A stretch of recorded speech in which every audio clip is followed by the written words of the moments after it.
漂亮的已婚女律师到5星酒店会见男模特。进屋之后，他听到浴室里有淋浴喷头的洒水声。李俊鹏，你不是说要单独见面吗？怎么还有别人？男模特李俊鹏点头哈腰，满脸堆笑。美仙姐，这里只有咱们2个，哪有什么别人啊？女律师郭美仙柳眉一皱，用手指了指浴室的门。没别人的话，是谁在里面洗澡？男模特李俊鹏神秘地笑了笑。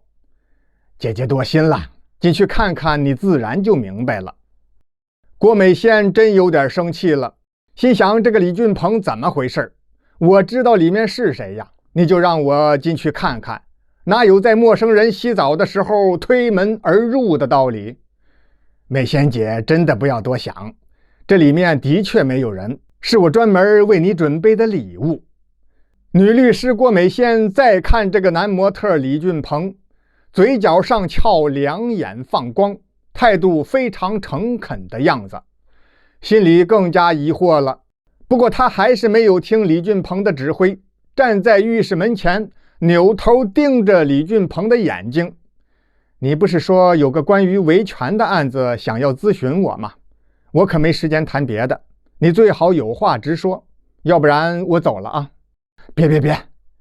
说着话，李俊鹏赶忙用手推开了浴室门，另一只手搭着郭美仙的肩膀。美仙姐，你看，是不是没有人啊？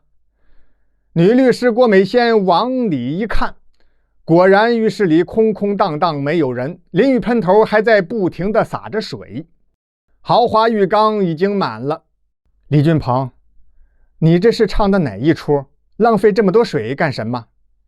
不是浪费水，美仙姐，你过去看看，浴缸底下有什么？这时候郭美仙也产生了很大的好奇心，3两步走到浴缸跟前儿，低头看水底到底有什么东西。什么也没有啊。正要回头质问李俊鹏，突然脖子就被2只大手给掐住了。李俊鹏动作十分连贯，用手掐住郭美仙脖子的同时，向前向下一用力，郭美仙整个上半身就被泡到浴缸里了。几分钟之后，男模特李俊鹏头戴黑色棒球帽，黑色口罩，黑色风衣，脚步轻快就离开了这座5星级酒店。2个小时之后，接到报案的刑警迅速赶到案发地，勘察完现场并且取证之后，确认这是一起谋杀案无疑，锁定了犯罪嫌疑人玄太阳公司旗下的男模特李俊鹏。到玄太阳公司一查，这个李俊鹏刚好在案发当晚离境了，现在正在法国巴黎代表公司参加一个时尚秀的活动。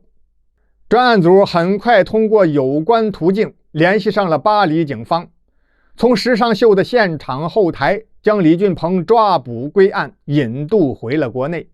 审讯室里，李俊鹏拍桌子瞪眼睛，大声咆哮：你们凭什么抓我？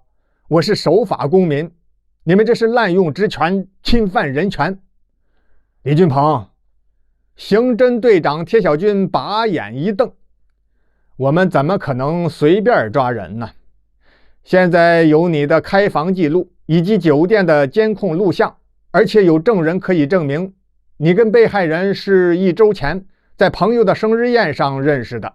案发之前，你用手机跟被害人通了电话，把被害人骗到了酒店房间，实施了犯罪，人证物证都在，你还想抵赖吗？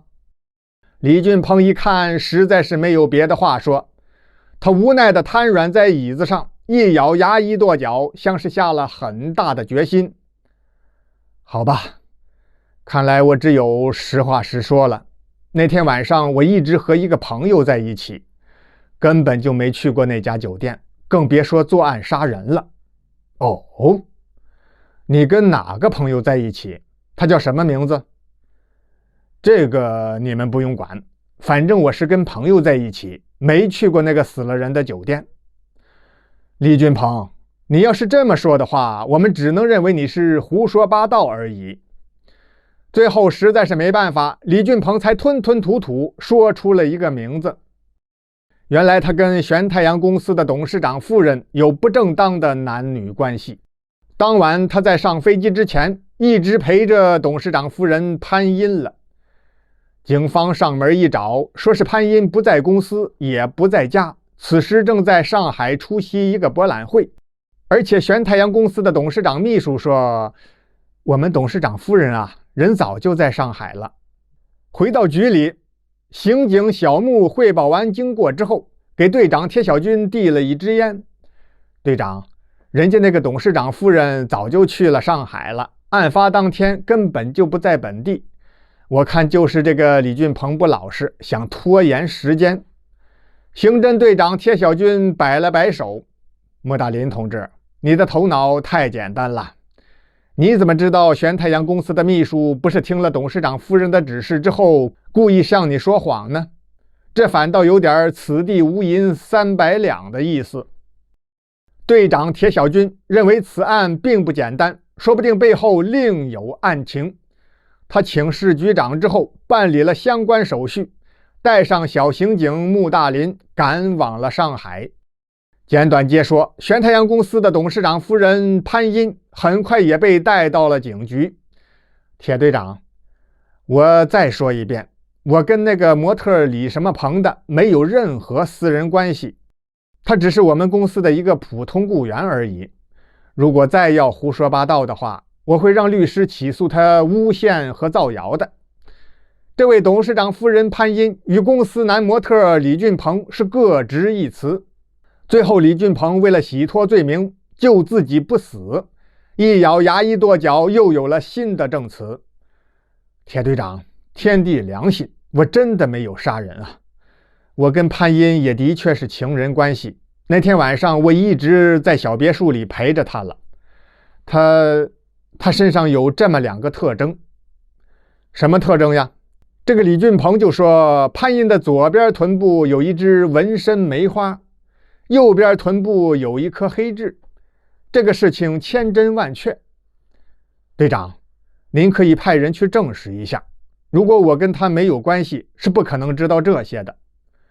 一听说女警要检查她的身体，潘茵脸涨得通红。好吧，你们不用看了，我承认我和李俊鹏关系不错，麻烦你们可千万要替我保密呀。放心吧，我们会保护你的隐私的。又经过查证，玄太阳公司董事长夫人潘茵的小别墅里的监控记录证实，案发当晚男模特李俊鹏的确是很晚才离开的，没有凶杀案的作案时间。这回可麻烦了。那么在酒店房间杀人，长相和李俊鹏一般无二的那个犯罪嫌疑人到底是个什么人呢？他现在何处呢？案情一时间没有了线索，陷入僵局。思来想去，刑侦队长铁小军只好在目前掌握的所有与案情有关的资料当中仔细检验排查，希望能够有新的发现。在查看酒店监控录像的时候，经过进一步的仔细测量，发现这上面这个李俊鹏身高比男模特李俊鹏要矮那么1到2公分，身材也略微壮实一点点，估计体重比模特李俊鹏要重3到5公斤。与此同时，法医那边也有了新的进展，根据基因样本的反复多次试验，最终得出一个惊人的结论。犯罪嫌疑人虽然也是黄种人，但可以肯定的是，他绝不是中国人，不是 P 国的就是 D 国的人种。哎呀，听到这个结果，刑侦队长铁小军抬手挠了挠头皮，更发愁了。怎么，这案子本来就难破，现在犯罪嫌疑人还成了外国人了，这不更加像是大海捞针一样了吗？办公室门一开，局长进来了。小军，你怎么聪明一世，糊涂一时啊？我有一个办法，你这么办，破案不难。铁小军一拍脑门，哎呀，局长，我怎么没想到，还是您高明啊。有人肯定得问了，局长是怎么说的呢？哼，实话跟您说啊，我也不知道。但我知道的是，1个月之后，女律师被人闷死在酒店浴缸里的这个谋杀案破了。果然，犯罪嫌疑人是帝国人，此人名叫西条边度。西条边度自从中学时代就来到了中国大陆，一直用的是一个中国名字。大学毕业之后，在一家跨国公司当了一名普通职员，其真实身份是国际间谍。西条边度有一个很大的特长，就是以假乱真的化妆易容技术。之所以盗用手机号码，冒充男模特李俊鹏谋杀漂亮的女律师郭美仙，是因为郭美仙最近正在打一个官司。如果郭美仙所代理的这位原告胜诉的话，一个比西条边度高好几级的大间谍会因为贪污罪被关进监狱，因此西条边度才执行总部命令，杀害了优秀的女律师郭美仙。案情水落石出之后，帝国政府请求引渡西条边度，我方哪能同意？依照中华人民共和国的法律，判处了杀人罪犯死刑，将那个比他更高级别的人物也加快了审理，犯罪者必将受到法律的严惩。